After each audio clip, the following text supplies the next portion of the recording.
যে ছেলেটা সারাদিন একটা ওয়াক্ত নামাজ পড়ে না, যে বিবি একটা ওয়াক্ত নামাজ পড়ে না, যে মেয়েটা পর্দা করে না, তারে জিজ্ঞাসা করেন না যে মা সবার সাথে সম্পর্ক বজায় রাখো, মালিকের সাথে কেন দুশ্মনী?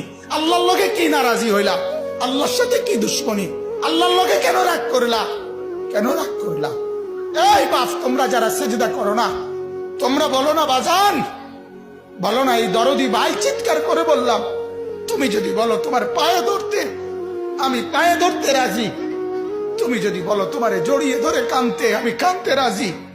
তুমি বলো কেন আল্লাহর সাথে রাগ করলা? কেন আল্লাহর সাথে রাগ করলা? কেন আল্লাহর সাথে নারাজ হইলা? কেন সেজদা কপালে জুটলো না?